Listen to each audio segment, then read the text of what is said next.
ഹരിശ്രീ ഗണപതയേ നമ. അവിഘ്നമസ്തു. ഓം നമോ ഭഗവതേ വാസുദേവായ. ശ്രീകൃഷ്ണ പരമാത്മനേ നമ. അഞ്ജന ശ്രീധര ചാരുമൂർത്തേ കൃഷ്ണ, അഞ്ജലി കൂപ്പി വണങ്ങിടുന്നീ. കൃഷ്ണ ഹരേ ജയ, കൃഷ്ണ ഹരേ ജയ, കൃഷ്ണാംബുജേക്ഷണ കൈതൊഴുന്നീ. ആനന്ദാലംകര വാസുദേവ കൃഷ്ണ, ആതങ്കമെല്ലാം അകറ്റിയിടണേ. ഇന്ദിരനാഥ ജഗന്നിവാസ കൃഷ്ണ, ഇന്നെൻ്റെ മുൻപിൽ വിളങ്ങിടണേ. ഈരേഴുലകിനും ഏകനാഥ കൃഷ്ണ, ഈരഞ്ചു കൂപ്പി വണങ്ങിടുന്നീ. ഉണ്ണി ഗോപാലക കമലനേത്ര കൃഷ്ണ, ഉള്ളത്തിൽ വന്നു വിളങ്ങിടണേ. ഊഴിയിൽ വന്നു പിറന്ന നാഥ കൃഷ്ണ, ഊനം കൂടാതെന്നെ പാലിക്കണേ. എന്നുള്ളിലുള്ളൊരു താപമെല്ലാം കൃഷ്ണ, എന്നുണ്ണി ശ്രീകൃഷ്ണ തീർത്തിടണേ. ഏടലർ സായക തുല്യമൂർത്തി കൃഷ്ണ, ഏറിയ മോദേന അനുഗ്രഹിക്ക. ഐഹികമായ സുഖത്തിങ്കലാഗ്രഹം അല്പവും തോന്നല്ലേ ഗോപബാല. ഒട്ടല്ല കൗതുകം അന്തരംഗേ കൃഷ്ണ, ഓമൽ തിരുമേനി ശോഭ കാൺമാൻ. ഓടക്കുഴൽ വിളി മേളമോടെ കൃഷ്ണ, ഓടി വരികൻ്റെ ഗോപബാല. ഔദാര്യ കോമള കേളിശീല കൃഷ്ണ, സൗഭാഗ്യ സമ്പൽ സമൃദ്ധിദാനേ. അംബുജലോചന നിൻ പാദ പങ്കജേ, അൻപോടു ഞാനിതാ കുമ്പിടുന്നേ. അത്യന്ത സുന്ദര വാസുദേവ കൃഷ്ണ, അത്തൽ കളഞ്ഞെന്നെ പാലിക്കണേ. കൃഷ്ണ മുരാരേ മുകുന്ദ ശൗരേ കൃഷ്ണ, വൃഷ്ണികുലേശ്വര കൈതൊഴുന്നേ. കൃഷ്ണ ഹരേ ജയ, കൃഷ്ണ ഹരേ ജയ, കൃഷ്ണാംബുജേക്ഷണ കൈതൊഴുന്നേ. കൃഷ്ണ ഹരേ ജയ, കൃഷ്ണ ഹരേ ജയ, കൃഷ്ണാംബുജേക്ഷണ കൈതൊഴുന്നേ. സർവഭക്തമക്കൾക്കും എൻ്റെ വിനീതമായ പ്രണാമം. എല്ലാവർക്കും ശാന്തിയും സമാധാനവും എല്ലാ നന്മകളും ഉണ്ടാകണമെന്ന് പ്രാർത്ഥിക്കുന്നു. എല്ലാവരെയും ഭഗവാനിൽ അർപ്പിക്കുന്നു. ഓം ലോകാ സമസ്ത സുഖിനോ ഭവന്തു. നമ്മളിവിടെ കഴിഞ്ഞ ദിവസം വായിച്ചത് ഭരത ചരിത്രമാണ്. അതായത് ഋഷഭദേവൻ്റെ മകനായ 100 മക്കളിൽ മൂത്ത മകനായ ഭരതൻ്റെ കാര്യമാണ്. ഭരതൻ എല്ലാം ത്യജിച്ചു. അതായത് 5 മക്കൾക്കും ഭാരതഖണ്ഡം വീതിച്ചു കൊടുത്തിട്ട് അദ്ദേഹം സാളഗ്രാമത്തിലേക്ക് തപസ്സിനായി പോയി. അദ്ദേഹത്തിൻ്റെ ഉള്ളം നിറച്ച് ഭഗവാനെ പ്രതിഷ്ഠിച്ചു, ചിത്തമെല്ലാം ഉറപ്പിച്ചു, അന്ധകരണമൊക്കെ ശരിയാക്കി.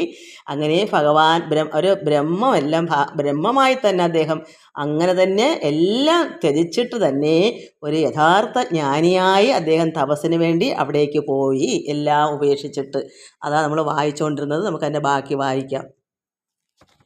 അങ്ങനെ അദ്ദേഹം എന്താ ചെയ്തത്? ഒരു മാൻകുഞ്ഞിനെ എടുത്ത് വളർത്തിയതാണ്. ഇതിനെല്ലാം എങ്ങനെ അദ്ദേഹം മാനായി വരാനുള്ള കാരണം, ഇടയ്ക്കൊരല്പ മനസ്സൊന്ന് ചലിച്ചു പോയി. ഒരു സ്നേഹം ആരോരും ഇല്ലല്ലോ എന്ന് കരുതി നമുക്കും അങ്ങനെ തെറ്റ് പറ്റും. പക്ഷേ നമുക്ക് എടുത്ത് വളർത്താം, എല്ലാം ചെയ്യാം. മമത, ബന്ധമില്ലാതിരിക്കണം. ഒന്നിലും ബന്ധം വേണ്ട. സ്വന്തം മക്കളായാലും ഒന്നിലും ബന്ധം പാടില്ല. അല്ലെങ്കിൽ ഈ തപസ് കൊണ്ട് യാതൊരു ഫലവും ഇല്ലാതായി പോകും. അതിൻ്റെ മനസ്സിലാക്കാനാണ് ഇവിടെ നമുക്കിത് പഠിക്കുന്നത്. അപ്പോൾ ഇവിടെ എന്ത് വന്നു? ദുഷ്ടരാം കാട്ടാളന്മാർ ഏത് കൊന്നിടുകയോ രക്ഷിപ്പാൻ ഇതിനാരുമില്ലെന്നതല്ല, പിന്നെ ഭക്ഷിപ്പാനോ പല ദുഷ്ടജന്തുക്കളുണ്ട് താനും. ഇത്തരം ഓരോ തരം ചിന്തിച്ചു ഭരതനും ചിത്തത്തിൽ കൃഷ്ണ മൃഗരൂപം നിഴലിച്ചു. അദ്ദേഹം മരിക്കാറായപ്പോൾ അദ്ദേഹത്തിന് ഇതിങ്ങനെ അത് വിട്ടുപോകത്തില്ല, അതിനാരുമില്ലല്ലോ എന്നുള്ള ചിന്ത മാത്രമേ ഉള്ളൂ. ഭഗവാനോട് ചേർന്നതെല്ലാം അങ്ങ് മറന്നതല്ല, അതിനുള്ള സമയമില്ലാതെ ഇത് തന്നെ അങ്ങ് ചിന്തയായിപ്പോയി, മനസ്സങ്ങനെ അങ്ങ് ആയിപ്പോയി.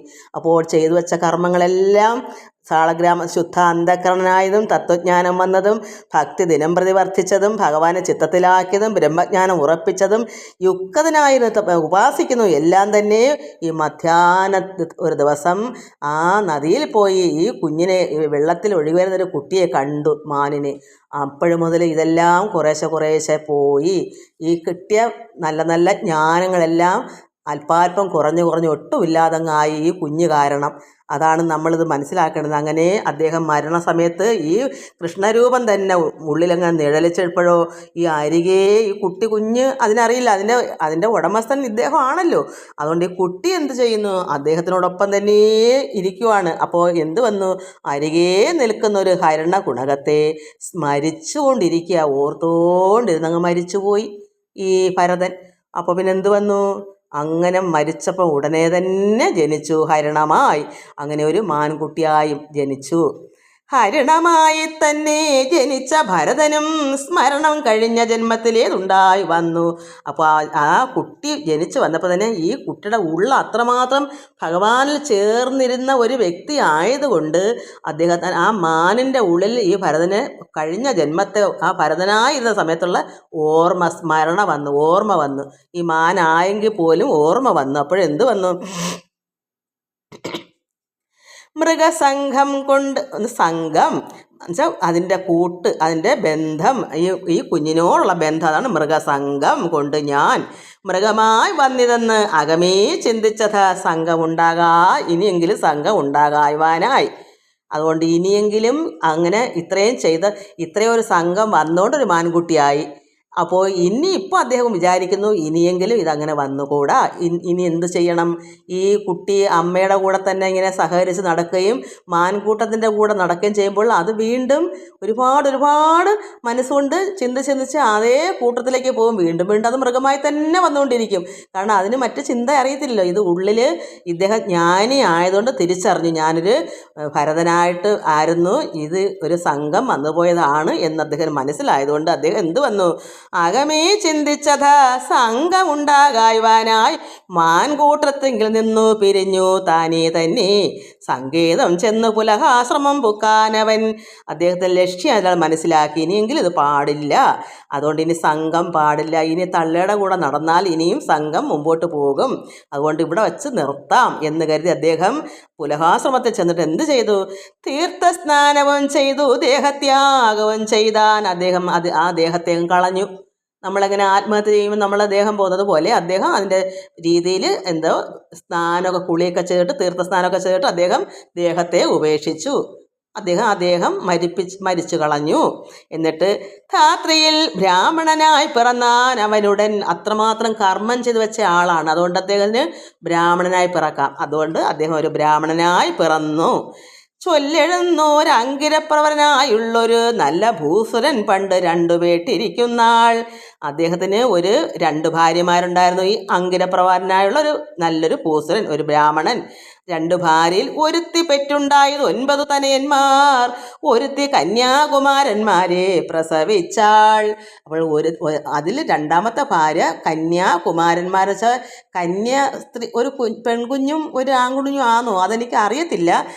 കന്യാകുമാരൻ വെച്ചാൽ ഒരു പെണ്ണും ഒരു ഇരട്ട പ്രസവത്താണോ? അങ്ങനെയാണെങ്കിൽ അങ്ങനെ, അല്ലെങ്കിൽ തന്നെ അതിൽ ഒരു കുഞ്ഞ് പിറന്നു, അത് മഹീശ്വരനാണ്. ഈ കന്യാകുമാരന്മാരെ പ്രസവിച്ചാൾ എന്നതിൽ അപ്പം അതിൽ ഒരു കുമാരനായി പിറന്ന മഹീശ്വരനാണ് മുന്നേതൻ മൃഗദേഹം കളഞ്ഞ ഭരതൻ പോൽ ഈ മാൻകുട്ടിയായിട്ട് വന്ന് ആ ദേഹം കളഞ്ഞ ഭരതനാണ് ഈ മഹേശ്വരനായി ഈ കന്യാകുമാരനായി വന്നതിൽ ഒരു കുഞ്ഞ് ഈ ഭരതനാണ്. സംഘദോഷത്തെ പേടിച്ച് ആദിയെ കുമാരനും മംഗലം വരുത്തുവാൻ കൈക്കൊണ്ടാൻ മൗനവ്രതം. അപ്പം ഇത് അതിൻ്റെ ഉള്ളിൽ ഇങ്ങനെ ഭയമുണ്ട്. എന്തോ ഭയം? ഇനി ഇങ്ങനെ സംഘം പാടില്ല. ആദ്യമായിട്ടൊരു കുട്ടി ജനിച്ചാൽ എത്ര നാൾ കഴിഞ്ഞിട്ടേ പിന്നെ മരണത്തിലേക്ക് വരാനുള്ള സമയമാവൂ. ഇദ്ദേഹം എല്ലാ കർമ്മവും നിവർത്തിച്ച് വന്ന ഒരാളായിട്ടാണ് വീണ്ടും ഇങ്ങനെ ഈ ഒരു ലോകത്തേക്ക് വന്നത്. അപ്പോൾ ഇനി അങ്ങനെ പാടില്ല. ഇനിയും അപ്പോൾ അച്ഛനും അമ്മയും കുഞ്ഞുങ്ങളായിട്ടിരിക്കുമ്പം വീണ്ടും കുഞ്ഞായിട്ട് കളിച്ചും വളച്ചും ഇങ്ങനെ വരുമ്പോൾ പിന്നും പല പല സംഘങ്ങൾ വന്നുകൊണ്ടേയിരിക്കും. അതുകൊണ്ട് ഇദ്ദേഹം എന്ത് ചെയ്തു? ഭയന്നിട്ട് അയാൾ മൗനവ്രതം എടുത്തു. ആരും അറിയുന്നില്ല. സംഘദോഷത്തെ പേടിച്ചിട്ടാണ്. ഇനിയും അമ്മ അച്ഛാന്നും പറഞ്ഞിങ്ങനെ പ്രേമിച്ച് നടക്കും. എൻ്റെ അമ്മയെ എൻ്റെ അച്ഛാന്നും പറഞ്ഞ് നടന്നിട്ട് ബാല്യകാലം കഴിഞ്ഞ് പിന്നെ കൗമാരായി പിന്നെ യൗവനായി ഇങ്ങനെ ഓരോ രീതിയിൽ മുമ്പോട്ട് പോകുമ്പോൾ വർഷം കുറേ പിടിക്കും. അതുകൊണ്ട് ഇദ്ദേഹം എന്ത് ചെയ്ത് മുന്നേ തൻ്റെ സംഘദോഷത്തെ പേടിച്ച് ആദ്യേ തന്നെ കുമാരൻ ജനിച്ചപ്പോഴേ തന്നെ ഇത് മംഗലം വരുത്തുവാൻ, ഈ ദോഷത്തെയൊക്കെ പോക്കാൻ, എന്നിട്ട് ഈ മംഗളം ഉണ്ടാക്കണം. അദ്ദേഹം എന്തിനാ ഈ സാളഗ്രാമത്തിൽ പോയി തപസ്സിരുന്ന? മംഗളം വരുത്താനല്ലേ. അപ്പോൾ ഇന്നത് ഒന്നേന്ന് വരുത്തണ്ടേ? അതിന് ഇദ്ദേഹം എന്തത് ജനിച്ചപ്പോഴേ തന്നെ അങ്ങ് മൗനവ്രതമായി.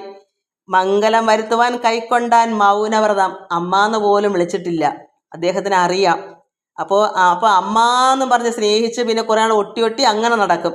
അതുകൊണ്ട് ഇദ്ദേഹം ആദ്യമേ തന്നെ ഒന്നും മിണ്ടാനും ഉരിയാടാനൊന്നും പോകാതെ മൗനവ്രതം എടുത്ത് ജാതകർമാതി ക്രിയ സർവവും യഥാവിധി താതിനും അനുഷ്ഠിച്ചു. മൂകനെന്നിരിക്കലും ഇദ്ദേഹം ഒന്നും മിണ്ടുന്നില്ലെങ്കിലും ജാതകർമാതി ജനിച്ചപ്പോൾ ഉടനെ ബ്രാഹ്മണർക്ക് വേണ്ടുന്ന കർമാതി ക്രിയയൊക്കെ എല്ലാം അയാൾ യഥാവിധി പിതാവ് അനുഷ്ഠിച്ചു ഈ കുഞ്ഞിന് വേണ്ടി. ബുദ്ധി സംസ്കാരത്തിനായി എത്ര വസ്തുക്കൾ ചെയ്താൻ, ഇതിൻ്റെ കുഞ്ഞിൻ്റെ ബുദ്ധിക്ക് എന്തെങ്കിലും തകരാറുണ്ടെങ്കിൽ അതൊക്കെ പോകട്ടെ എന്നും പറഞ്ഞ് അയാൾ എന്തെല്ലാം കാര്യങ്ങളെല്ലാം അതിനുവേണ്ടി ചെയ്തു. വ്യർത്ഥമായി ചമഞ്ഞതു താത സാഹസമെല്ലാം. അച്ഛൻ ചെയ്ത അങ്ങനെ ഓരോരോ കാര്യങ്ങളൊക്കെ ചെയ്തിട്ടൊന്നും ഒന്നും ഫലമുണ്ടായില്ല. വ്യർത്ഥമായി ചമഞ്ഞ് വെറുതെ ആയിപ്പോയി എന്തെല്ലാം കാര്യങ്ങളൊക്കെ ചെയ്തിട്ടും. ജളനോ ബധിരനോ മൂകനോ പുനരിവന എളുതെല്ലാവർക്കും ചെമ്മേ തിരിച്ചു കൊള്ളുവാൻ ആർക്കും തിരിച്ചറിയാൻ പറ്റുന്നില്ല. ഇവൻ എന്താണ്, മൂഢനാണോ ബധിരനാണോ മൂകനാണോ എന്താ ഇതെന്ന് ഒരു കുഞ്ഞുങ്ങൾക്ക് പോലും തിരിച്ചറിയാൻ പറ്റാത്തൊരവസ്ഥയിൽ. എന്നാലും ആ പിതാവ് ഉപനിശ്ചിതു താതനക്കാലം കുമാരനെ ജപഹോമാദി കർമ്മം ഒന്നുമേ പോകാതാനും. എന്തെല്ലാം കർമ്മങ്ങളൊക്കെ ഉണ്ടെങ്കിലും അദ്ദേഹത്തെ പിതാവിനെ കൊണ്ട് ഒക്കുന്ന രീതിയിലെല്ലാം ഈ കുട്ടിക്ക് വേണ്ടി ഓരോന്ന് പഠിപ്പിക്കുന്നുണ്ട്. എന്നിട്ടോ 4 ആണ്ട് കാലം മിനക്കെടാതെ ചൊല്ലിച്ചിട്ടും ബാലനും പഠിച്ചില്ല. ഗായത്രി കുറഞ്ഞൊന്നും അല്പം പോലും ഗായത്രി മന്ത്രങ്ങളോ ഒക്കെ പഠിപ്പിച്ചു കൊടുത്തു. 4 വർഷം 4 ആണ്ട് കാലം മിനക്കെടാതെ ചൊല്ലിക്കൊടുക്കും ഈ പിതാവ്. എന്നിട്ടോ ഒന്നും ഈ കുട്ടി അല്പം പോലും ഗായത്രി ഈ മന്ത്രങ്ങളൊന്നും പഠിച്ചില്ല. ആയത് കുമാരനെ ശിക്ഷിച്ചു തന്നെ കാലം പോയതു ജനകനും മരിച്ചാനതു കാലം. അങ്ങനെ പഠിപ്പിച്ചു വന്നിട്ട് എന്ത് വന്നു? അങ്ങനെ കുമാരനെ ശിക്ഷിച്ചും പഠിപ്പിച്ചും വന്നിട്ട് ഈ കാലം ഇങ്ങനെ കടന്നങ്ങ് പോയപ്പോൾ ജനകൻ പിതാവിന് ഇങ്ങനെ മരണസമയമായി അദ്ദേഹം അങ്ങ് മരിച്ചു പോയി. തന്നുടെ മിഥുനത്തെ സപത്നി പോക്കലാക്കി പിന്നാലെ തീയിൽ പാഞ്ഞു മരിച്ചാൾ ജനനിയും. അമ്മയും അതായത് മിഥുന അദ്ദേഹത്തിൻ്റെ ഭാര്യയാണല്ലോ മിഥുനം എന്ന് പറയുന്നത്. ആ സപത്നി പോക്കലാക്കി പിന്നാലെ തീയിൽ പാഞ്ഞ് അവരും അങ്ങ് മരിച്ചു. പിന്നെ അമ്മയുമില്ല അച്ഛനുമില്ല ഈ ഭരതനായ ബ്രാഹ്മണ കുട്ടിക്ക്. ഭ്രാതാക്കന്മാരും ഇവൻ ജളനെന്നുറയ്ക്കയാൽ ഏതുമേ കൊടുക്കയില്ല ഉപജീവിപ്പാൻ പോലും. ഇവനൊരു മന്ദബുദ്ധിയോ ഒക്കെ ആയതുകൊണ്ട് ആർക്കും മൈൻഡല്ല. ഉപജീവിപ്പാൻ ആഹാരക്കള ചൊവ്വന് കൊടുക്കുകയോ ഒന്നും തന്നെ ചെയ്യുന്നില്ല. പ്രാതാവെന്ന് വെച്ചാൽ അമ്മാവന്മാരാണെന്ന് തോന്നുന്നു. പ്രാതാക്കന്മാർ ബന്ധുക്കൾ, പിന്നെ അവരല്ലേ ഉള്ളു. ഈ അച്ഛനും അമ്മയൊക്കെ അങ്ങ് പോയില്ലേ. അപ്പോൾ അമ്മയുടെ സഹോദരന്മാർ പ്രാതാക്കന്മാരാണല്ലോ. അവരൊക്കെ അവൻ ജളനെന്നുറച്ച് അവൻ മൂഢനാണെന്ന് കരുതിയിട്ട് ഒന്നുമേ വിശപ്പിന് ആഹാരങ്ങൾ ഉപജീവിപ്പാൻ പോലും ഒന്നും കൊടുക്കാതെ ആരാനും ഒരു വേല ചൊല്ലുകിൽ അതും കേൾക്കും. ഏതാനും കൊടുക്കില്ലങ്ങ് ഉപജീവിക്കും താനും. എന്തെങ്കിലും കൊടുത്താൽ കഴിക്കും. ആരാനും എന്തെങ്കിലും ഒരു ജോലി പറഞ്ഞാൽ അത് ചെയ്യുകയും ചെയ്യും. ഇങ്ങനെ ഈ കുഞ്ഞിങ്ങനെയൊക്കെ കഴിഞ്ഞു. എന്നിട്ട് എന്ത് വന്നു? അതിൻ്റെ ഗുണദോഷം അന്വേഷിക്കയുമില്ല. ഏതാ കൊടുക്കില്ല ഉപജീവിക്കും താനും. അതിൻ്റെ ഗുണദോഷം അന്വേഷിക്കുകയുമില്ല, അധികം എങ്കിൽ അത് സൂക്ഷിക്കാറുമില്ല. എന്തെങ്കിലും കൊടുത്താലോ അത് കഴിക്കും, പിന്നെ വേണമെന്നുമില്ല, അതിന് ബാക്കിയുണ്ടെങ്കിൽ അത് സൂക്ഷിക്കത്തുമില്ല. ഏതാനും നൽകിയെങ്കിൽ പോരാ എന്നതുമില്ല, ആരുമേ നൽകിയില്ലെങ്കിലോ വേണ്ട താനും. ആരും ഒന്നും കൊടുത്തില്ലെങ്കിൽ അദ്ദേഹത്തിന് വേണ്ട. ഏതാനും നൽകിയെങ്കിൽ പോരാ എന്നതുമില്ല, ഇനി ബാക്കി ഇച്ചിരി വേണമെന്ന് പറയത്തില്ല. എന്തെങ്കിലും കൊടുത്താൽ അത് കഴിക്കും, വേണ്ടെങ്കിൽ കളയും. അക്കാലം അങ്ങനെ ഇരിക്കുമ്പോൾ അക്കാലം ഭ്രാതാക്കന്മാരവനെ വിളഭൂമി രക്ഷിപ്പാൻ മാടം കെട്ടിയിട്ട് അവിടെ ഇരുത്തിയാർ. അപ്പോൾ ഇങ്ങനെ ഒരു കുട്ടിയെ ആർക്കും ദണ്ണമില്ലാത്ത രീതിയിലാണല്ലോ ഈ കുട്ടി, ആർക്കും അമ്മയച്ഛനും അങ്ങ് പോയി, പിന്നെ വന്ന വാക്കിന്. അപ്പോൾ ഇതിനെ കൊണ്ടൊരു ഉപകാരം അവർ ചെയ്യിക്കുന്നത് എങ്ങനെയാണ്? ഉപകാരം, അവർക്ക് ഉപകാരം. ഈ കുട്ടിക്ക് ഒരു ജോലി കൊടുക്കുക, എന്താ, വിളഭൂമി കാക്കാൻ. കൃഷിയൊക്കെ ചെയ്യുന്നിടത്ത് മറ്റന്യമൃഗങ്ങൾ വന്ന് കൃഷി നശിപ്പിക്കാതിരിക്കാൻ ഇതിനെ ഒരു വിളഭൂമിയിൽ ഒരു മാടം കെട്ടി അവിടെ കൊണ്ടിരുത്തി. ഇതൊക്കെ കൃഷികളെ സൂക്ഷിപ്പിക്കാൻ, അങ്ങനെ രക്ഷിപ്പാൻ മാടം കെട്ടി, അതായത് വിളഭൂമി രക്ഷിക്കാൻ, അല്ലാതെ മറ്റൊന്നുമല്ല. രക്ഷിപ്പാൻ മാടം കെട്ടി അവിടെ ഇരുത്തി. ആർക്ക് വേണ്ടിയിട്ടാ? നെല്ലൊക്കെ കൃഷി ചെയ്യുന്ന വിളഭൂമി, കൃഷികൾ ചെയ്യുന്ന അവിടെ നെല്ല് കാപ്പാതിന് അവൻ ചെന്നിരുന്ന. പിന്നെ അങ്ങനെ രക്ഷിപ്പാൻ അക്കാലം ഭ്രാതാക്കന്മാരവനെ വിളഭൂമി രക്ഷിപ്പാൻ മാടം കെട്ടിയിട്ട് അവിടെ ഇരുത്തിയാർ. നെല്ലു കാപ്പതിന് അവൻ ചെന്നിരുന്നതിൽ പിന്നെ നെല്ലിന് കേട് കുറഞ്ഞൊന്നും ഉണ്ടായില്ലല്ലോ. അപ്പോൾ ഇവനെ കൊണ്ട് അവിടെ ഇരുത്തിയിട്ട് നോക്കുമ്പോൾ അവിടെ പിന്നെ ഒരു കുഴപ്പവും ഇല്ല. കൃഷി ചെയ്തെല്ലാം അവിടെ നന്നായി കൊണ്ട് ഒന്നും കുറഞ്ഞില്ല, നശിച്ചില്ല. കാരണം ഇവിടെ കാപ്പാൻ ആളുണ്ടല്ലോ. അതുകൊണ്ട് മറ്റ് അന്യമൃഗങ്ങളോ ഒന്നും വന്ന് ഈ കൃഷി നശിപ്പിച്ചിട്ടില്ല. അങ്ങനെ ദുഷ്ടജന്തുക്കളൊന്നും ദിക്കിൽ ചെല്ലുകയില്ല. തുഷ്ടനായി അവിടെ വാണിടുന്ന കാലത്തെങ്കിൽ സന്തോഷത്തോടെ ഈ കുട്ടിയല്ല, ഒത്തിരി വളർന്ന്. അപ്പോൾ ദുഷ്ടജന്തുക്കളൊന്നും ദിക്കിൽ ചെല്ലുകയില്ല. കാരണം ഈ കുട്ടി, ഈ ഭരതൻ തുഷ്ടനായി സന്തോഷത്തോടെ വാണിടുന്ന കാലം അവിടെ തന്നെ സൂക്ഷിക്കാനിരുന്നു. എന്നുവെച്ചാൽ നല്ല ജ്ഞാനിയല്ലേ, ദോഷങ്ങളൊന്നും ചെയ്യത്തില്ല. അവിടെ ഇരുത്തിയെങ്കിൽ അതിനെ നന്നായി നോക്കുന്നുണ്ട്. ഇത് മൗനോർ അടുത്തെന്ന് പറഞ്ഞാൽ അതിന് ഒരു മൂകനും ഒന്നും അല്ല. അത് നല്ല കുട്ടിയാ, ഒരു കുഴപ്പമില്ല. പക്ഷേ സംസാരിച്ച് തുടങ്ങിയാൽ പിന്നെ അമ്മ അച്ഛൻ എന്നൊക്കെ വിളിച്ചിട്ട് അവരുടെ കൂടെ ലാളന ഉണ്ടാവും, പിന്നെ മമത കൂടും, പിന്നും സംഘമായി പോകും.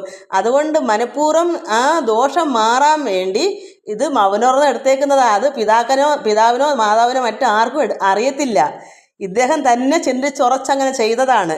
അപ്പം ആരുമായിട്ട് സംഘം വേണ്ടല്ലോ, അമ്മ എന്ന് പറഞ്ഞ് സ്നേഹിച്ച് ഒട്ടണ്ടല്ലോ, പിതാവിനെയും ഒട്ടണ്ടല്ലോ. അപ്പോൾ അങ്ങനെ ഒട്ടക്കം വരുമ്പോൾ ഈ അവനവൻ്റെ സ്വന്തം ബന്ധം എന്നുള്ള വരുമ്പോഴാണല്ലോ ഈ സംഘമായി പോകുന്നത്. അപ്പോൾ പിന്നെ നമ്മൾ ചെയ്ത കർമ്മത്തിൻ്റെ ഫലം അനുഭവിക്കാതെ വീണ്ടും അതിനുവേണ്ടി ജനിച്ചുകൊണ്ടേ ഇരിക്കും. അതുകൊണ്ടാണ് ഇവിടെ പറയുന്നത്, ഇവിടെ തുഷ്ടനായി അവിടെ വാണിടുന്ന കാലത്തെങ്കിൽ ഒരു ദുഷ്ടജന്തുക്കളും വിളഭൂമി നശിപ്പിക്കാൻ അവിടെ വരത്തില്ല. ദുഷ്ടത മുഴുത്തൊരു ശൂദ്രാധിപതി തനിക്ക് ഇഷ്ടമായിരിപ്പൊരു സന്തതി ഉണ്ടാവാനായി ആളറുത്തഴകോട് ചോര നൽകണം ഭദ്രകാളിക്കെന്നുറച്ചുടൻ ഭൃത്യന്മാരോട് ചൊന്നാൻ. അങ്ങനെ ഈ ബ്രാഹ്മണക്കുട്ടനായ ഈ ഭരതൻ നന്നായി അവിടെ കാത്തുകൊണ്ടിരിക്കുവാണ് വിളഭൂമി. അങ്ങനെ ഇരുന്നപ്പം ദുഷ്ടത മുഴുത്തൊരു ശൂദ്രാധിപതി, അധിപതി വെച്ചാൽ അവിടുത്തെ അധിപതിയാണ്, അവിടുത്തെ ഒരു രാജാവായിരിക്കും ആ നാട്ടിലെ. അപ്പം ദുഷ്ടതയാണ് അദ്ദേഹം. ഈ ശൂദ്രാധിപതി എന്ന് വെച്ചാൽ ശൂദ്രർ ദൈവികമുള്ളവരല്ലല്ലോ, ബ്രാഹ്മണനല്ലല്ലോ. അതുകൊണ്ട് ഇവിടെ ദുഷ്ടത മുഴുത്തൊരു ശൂദ്രാധിപതി തനിക്ക് ഇഷ്ടമായിരിപ്പൊരു സന്തതി ഉണ്ടാവാൻ, അയാൾക്കുള്ള ഇഷ്ടം അനുസരിച്ചൊരു മകനെ വേണം. അതിന് മകൻ ഉണ്ടാവാൻ വേണ്ടി ആളിനെ അറുക്കണം, മനുഷ്യനെ അറുത്തിട്ട് ആ ചോര കൊടുക്കണം ഭദ്രകാളിക്കെന്ന് ആരോ പറഞ്ഞു കൊടുത്ത്. ഭദ്രകാളിക്ക് ചോര കൊടുത്ത് പൂജ നൽകിയാലും നല്ല സന്തതി ഉണ്ടാകും എന്നാരോ പറഞ്ഞു കൊടുത്ത്. എന്നുവെച്ചാൽ വിവരം ഉണ്ടെങ്കിലല്ലേ ഇങ്ങനെ ചെയ്യാതിരിക്കും. അതാണ് ദുഷ്ടത മുഴുത്തെന്ന് എടുത്ത് പറയുന്നത്. ബ്രാഹ്മണസ് ആണെങ്കിൽ അങ്ങനെ വരത്തില്ല. ഇവിടെ ദുഷ്ടത മുഴുത്തൊരു വിവരം ഇല്ലാത്തതെന്നാണ് എൻ്റെ അർത്ഥം. ശൂദ്രാധിപതി തനിക്ക് ഇഷ്ടമായിരിപ്പൊരു സന്തതി ഉണ്ടാവാനായി മനുഷ്യനെ അറുത്ത് അഴകോട് ചോര നൽകണം ഭദ്രകാളിക്കെന്ന് ഉറച്ചുടൻ ഭൃത്യന്മാരോട് പറയുന്നു. എന്താ പറയുന്നത്? എങ്ങാനും തിരഞ്ഞൊരു നല്ലൊരു പുരുഷനെ നിങ്ങൾ കൊണ്ടുവരികെന്ന് കേട്ടവർ പുറപ്പെട്ടാർ. അങ്ങനെ എവിടെങ്കിലും പോയി നല്ലൊരു തേജസ്സോട് കൂടിയ, കാരണം എങ്ങനെയാ, നല്ല അഴകുള്ള രക്തം കൊടുക്കണം, നല്ല ഉന്മേഷവും നല്ല ആരോഗ്യമൊക്കെ ഉള്ളൊരു പുരുഷനെ കൊണ്ടുവരണം. അങ്ങനെ ഭൃത്യന്മാരോട് പറഞ്ഞതനുസരിച്ച് ഇവർ പോവുക. എങ്ങാനും തിരഞ്ഞൊരു നല്ലൊരു പുരുഷനെ നിങ്ങൾ കൊണ്ടുവരികെന്ന് കേട്ട് അവർ പുറപ്പെട്ടാർ. നീളവേ നടന്നവർ കണ്ടിതു മാടം തന്നിൽ നീളവും തടിപ്പും ഏറിയിടുന്ന പുരുഷനെ. ലക്ഷണയുക്തമായ പുരുഷരൂപം കണ്ടു തൽക്ഷണം തെളിഞ്ഞവർ പിടിച്ചു കെട്ടിയിടിനാർ. അപ്പോൾ നോക്കിയോ, മാടത്തിനകത്തൊരു നല്ല പുരുഷൻ ഇരിക്കുന്നു, ഈ ഭരതൻ, ബ്രാഹ്മണനായിട്ടുള്ള ഭരതൻ. അപ്പോൾ ഇവരെന്ത് ചെയ്ത്, ലക്ഷണയുക്തമൊക്കെ നോക്കിയോ കൊള്ളാം, ഇവന് ചോര കാണും, ദേവിക്ക് ഇഷ്ടപ്പെടും, കാളിക്ക്. അങ്ങനെ അവർ പിടിച്ചു കെട്ടായിരുന്ന ചാടി പോകത്തില്ലേ, അതുകൊണ്ട് അവർ പിടിച്ച് കെട്ടിക്കൊണ്ട് പോയി. കെട്ടിടിനാൻ ശൂദ്രാധിപതി മുമ്പിൽ കൊണ്ട് ചെന്നതു കാലം ആർദ്രമാ മനസ്സോടും പൂജിപ്പാൻ ഒരുമ്പെട്ടാൻ. ആർദ്രമാകുന്ന മനസ്സോടുകൂടി തന്നെ ചെയ്യണം. അത്ര നല്ല സുന്ദരനായ ഒരു അഴകോടുകൂടിയ ഒരു പുരുഷനാണല്ലോ. അപ്പോൾ ശൂദ്രാധിപതിക്കൊക്കെ അങ്ങ് ഇഷ്ടപ്പെട്ടു. അങ്ങനെ ചെന്നത് കാലം ആർദ്രമാം സന്തോഷവും ആർത്തിയോടും കൂടി പൂജിക്കാനായിട്ട് ഇവനെ കഴുത്ത് വെട്ടി പൂജിച്ച് കാളിക്ക് രക്തം കൊടുക്കാനായിട്ട് ഒരുമ്പെട്ടാൻ. കുളിപ്പിച്ച് അഴകിയ കോടി കൊണ്ടുടുപ്പിച്ചു കളഭമാല്യങ്ങളാൽ അണിഞ്ഞങ്ങ് അവൻ്റെ ഉടലെല്ലാം കുളിപ്പിച്ചിട്ട് എന്ത് ചെയ്ത്, പുത്തൻ മുണ്ടൊക്കെ ഉടുപ്പിച്ചിട്ട് കളഭമാല്യങ്ങളാൽ അണിഞ്ഞവൻ്റെ ഉടലെല്ലാം ഭസ്മമൊക്കെ എന്തെല്ലാം ചാർത്തമോ ചന്ദനോ ഭസ്മോ എന്താണെന്ന് വെച്ചാൽ അതൊക്കെ ചെയ്തിട്ട് അവൻ്റെ ഉടലൊക്കെ നന്നാക്കി കുളിപ്പിച്ച് എല്ലാമൊക്കെ ചെയ്തിട്ട് കാളിക്ക് പൂജ കൊടുത്തിടുന്ന ധരാസുരൻ കാളി മന്ത്രവും ചൊല്ലിയിട്ട് അറുപ്പാൻ ഒരുമ്പെട്ടാൻ. അങ്ങനെ സന്തോഷമായിട്ട് അവർ, ഇത് നല്ലൊരു പുരുഷനാണല്ലോ. അങ്ങനെ ധരാസുരൻ ഭൂമിയിലെ ബ്രാഹ്മണൻ ഇദ്ദേഹത്തിനെ കാളി മന്ത്രമൊക്കെ ചൊല്ലിയിട്ടിങ്ങനെ അറുക്കാനായിട്ട് ഒരുമ്പെട്ട് വാളെടുത്തോങ്ങുന്നേരം ബ്രാഹ്മണ തേജസ്സിനാൽ കാളിക്കു ചൂടുപിടിച്ചിരുന്നുകൂടാകയാൽ ചീളന്ന് വാളുമെടുത്ത് അട്ടഹാസവും ചെയ്തു കൂടികളോടും ഭൂതവൃന്ദങ്ങളോടും വന്ന് കാളിതാൻ അറുത്തിതു ശൂദ്രാധിപതി തല വാളുമായി നിൽക്കും ധാത്രീദേവന്റെ തലയതും. അങ്ങനെ കാളിക്ക് ചൂട് പിടിച്ചു. എന്താ കാരണം? ബ്രഹ്മജ്ഞനാണ് അദ്ദേഹം സർവ്വതും ചിത്തമെല്ലാം ഉറപ്പിച്ച്, ബ്രഹ്മത്തെയൊക്കെ ഉറപ്പിച്ച് ഭഗവാനെ ഉള്ളിലാക്കി ചിത്തമെല്ലാം ലയിപ്പിച്ച് എല്ലാം ത്യജിച്ച് സാളഗ്രാമത്തിൽ തപസ്സിന് പോയ ആളാണ്. അപ്പോൾ ഒരു എന്താ പറയുക, ഒരു കുഞ്ഞു മാൻ കാരണമാണ് ഇങ്ങനെ ജനിക്കേണ്ടി വന്നത്. അദ്ദേഹത്തിൻ്റെ ഉള്ളം മൊത്തവും പരമാത്മാവാണ്, പരബ്രഹ്മമാണ്. അതവിടുന്ന് മാറുമോ? നമ്മൾ അതൊന്നും പഠിക്കണം. നമ്മൾ ഇന്ന് ഹരി ശ്രീന്ന് മാത്രമേ പഠിച്ചുള്ളൂ. നമുക്ക് ഈ ജന്മം അങ്ങ് മരിച്ചുപോയി. ഹരി ശ്രീ നാളെ അടുത്ത ജന്മം പഠിക്കണ്ട. അതിൻ്റെ ഹരി ഭഗവാൻ മഹാവിഷ്ണു ആണെന്നും ശ്രീ ദേവി മഹാലക്ഷ്മി ആണെന്നും നമ്മൾ പഠിച്ചു കഴിഞ്ഞു. പിന്നെ ഗണപതയെ നമാന്ന് മാത്രം പഠിച്ചാൽ മതി. അപ്പോൾ നമ്മളങ്ങ് മരിച്ചുപോയി. അടുത്ത ജന്മം ഗണപതയെ, അത് ഗണപതി ഭഗവാനെയാണ്. അപ്പോൾ മഹാവിഷ്ണുവിനെയും ദേവിയെയും ഗണപതി ഭഗവാനെയും നമിക്കുന്നു, അതാണെന്ന് നമുക്ക് ബാക്കി പഠിച്ചാൽ മതി. അപ്പോൾ ഹരിയും ശ്രീയും പഠിച്ചപ്പോൾ മരിച്ചെങ്കിൽ അടുത്ത ജന്മം ഗണപതയെ നമാന്ന് ബാക്കി പഠിച്ചാൽ മതി. ആ ഹരി ശ്രീ പിന്നെ പഠിക്കണ്ട, പഠിച്ചതിനെ വേണ്ട. അതുപോലെ ഇദ്ദേഹം സർവ്വതും ഉള്ളിലാക്കിയൊരു മനുഷ്യനാണ്. അപ്പോൾ അദ്ദേഹത്തിന് പിന്നെ ഇതെല്ലാം ഉള്ളിലുണ്ട്. അപ്പോൾ അവിടെ ബ്രഹ്മത്തെ കഴുത്തറക്കാൻ ചെന്നാൽ ബ്രഹ്മത്തിൽ എന്താ ഉള്ളേ? പരമാത്മാവ് അഗ്നിയാണ്, ചൂടാണ്, തീയാണ്. അത് കാളിക്കോടെ ഇരുന്നുകൂടാൻ വയ്യാതങ്ങ് ഈ തേജസ് ഈ ബ്രാഹ്മണൻ്റെ ഉള്ളിൽ നിന്ന് ഇറങ്ങുന്ന ചൂട് പറ്റിയപ്പോൾ കാളിക്ക് എന്തുവന്ന് ചൂട് കൊണ്ട് അവിടെ ഇരിക്കാൻ വയ്യാതായി. കാളിക്ക് പൂജ കൊടുത്തിടുന്ന ധരാസുരൻ കാളി മന്ത്രവും ചൊല്ലിയിട്ട് അറുപ്പാൻ ഒരുമ്പെട്ടാൻ. വാളെടുത്തോങ്ങുന്നേരം ബ്രാഹ്മണ തേജസ്സിനാൽ കാളിക്കു ചൂട് പിടിച്ചിരുന്നുകൂടാകയാൽ ചീളന്ന് പെട്ടെന്ന് അവരെഴുന്നേറ്റ്, കാളി എണീറ്റ് വാളുമെടുത്ത് അട്ടഹാസവും ചെയ്തു കൂളികളോടും ഭൂതവൃന്ദങ്ങളോടും വന്ന് കാളിതാൻ അറുത്തിതു ശൂദ്രാധിപതി തല വാളുമായി നിൽക്കും ധാത്രീദേവന്റെ തലയതും. അറുത്ത തല കൊണ്ട് പന്താടിക്കളിക്കയും പെരുത്ത കോപത്തോട് അലറിച്ചിരിക്കയും ബ്രാഹ്മണവധത്തിന് കോപ്പിട്ട ജനങ്ങളും ബ്രാഹ്മണ തേജസ് കൊണ്ടൊക്കവേ നശിച്ചു പോയി. ബ്രാഹ്മണവധത്തിന് ആരെല്ലാം ഇതിന് കോപ്പിട്ട്, ആരെല്ലാം ഇതിന് വശപ്പെട്ടു, ആരെല്ലാം അദ്ദേഹത്തിനെ പിടിച്ചോണ്ട് വന്നു, കെട്ടിവലിച്ചഴച്ചു, എന്തെല്ലാം ചെയ്ത അവരെല്ലാവരും, കണ്ടോണ്ട് നിന്നവരും കേട്ടവരും ചെയ്തവരും ചെയ്യിപ്പിച്ചവരും എല്ലാം നശിച്ചു പോയി. എന്താ കാരണം? പരബ്രഹ്മ തേജസ്സാണ്. പരബ്രഹ്മത്തെ വല്ലതും ചെയ്യാൻ പറ്റുമോ? അദ്ദേഹത്തിൻ്റെ ഉള്ള നിറച്ചും ഭഗവാനെ ഉറപ്പിച്ച് വെച്ചേക്കുക, പരബ്രഹ്മമായിരിക്കുക, ബ്രഹ്മണിൽ ലയിച്ചിരിക്കുക. അതാണ് ഒരു ഭക്തനെ ആർക്കും ഒന്നും ചെയ്യാൻ പറ്റത്തില്ല. യഥാർത്ഥ ഭക്തനെ ഭഗവാൻ അത്രമാത്രം സ്നേഹിച്ച് ഒരുക്കി കൂട്ടി 4 വഴിക്കും കാവൽ നിർത്തിയേക്കും ദൈവദൂതന്മാർ. എന്താ? ആരും ഒന്നും ചെയ്യാതിരിക്കാൻ. അത്രമാത്രം ഒരു ഭക്തനായിരിക്കണം. അപ്പോൾ ഭഗവാൻ അവിടെ ചൂട് പിടിപ്പിക്കത്തില്ലേ? അവിടെ വല്ലതും ചെയ്യാനൊക്കെ ഇദ്ദേഹത്തിന് ഒരു കുലുക്കവും ഇല്ല. അതൊക്കെ വന്നുകൊണ്ട് ഒരു പ്രശ്നവും ഇല്ല. അദ്ദേഹത്തിന് പേടിയില്ല. അതാണ്. അപ്പം ബ്രാഹ്മണവധത്തിന് കോപ്പിട്ട ജനങ്ങളും ബ്രാഹ്മണ തേജസ് കൊണ്ടൊക്കവേ നശിച്ചുപോയി. എല്ലാം ഈശ്വരനെന്ന് നിർണയിച്ചിരിപ്പവർക്ക് ഇല്ലൊരു ഭയം ഒരു കാലം ഒന്നുകൊണ്ടും. അപ്പോൾ എന്താ? എല്ലാം ഈശ്വരൻ തന്നെയാണ്. ഈശ്വരനെല്ലാം സമർപ്പിക്കുമെന്ന് ഞാൻ മക്കളോട് എന്താ പറയുന്നേ? സർവ്വതും നമ്മുടെ മക്കളെയും ധനവും വീടും കൂടും എല്ലാം ഭഗവാനിൽ അർപ്പിക്കൂ. ഭഗവാൻ നമ്മുടെ കാര്യങ്ങൾ നോക്കും. നമ്മൾ ഭഗവാൻ തന്നെയാണ് നമ്മുടെ ദൈവം, നമ്മുടെ രക്ഷകർത്താവ്, നമ്മുടെ നാഥൻ, നമ്മുടെ എല്ലാം എല്ലാം എല്ലാം ഭഗവാനാണെങ്കിൽ പിന്നെ നമുക്ക് എന്തിനു ഭയക്കണം? വെട്ടാൻ വന്നാലും ഭയക്കേണ്ട കാര്യമില്ല. അതിനകത്ത് പ്രവർത്തിക്കാൻ ആളുണ്ട് എന്നൊരു വിശ്വാസം നമുക്കുണ്ട്. പിന്നെ എന്തിനു ഭയക്കണം? എല്ലാവർക്കും നമസ്കാരം. നമുക്കിനി അടുത്ത പ്രാവശ്യം അടുത്തത് വായിക്കാം. ഓം ലോകാ സമസ്ത സുഖിനോ ഭവന്തു. ഹരി ഓം ഹരി ഓം ഹരി ഓം.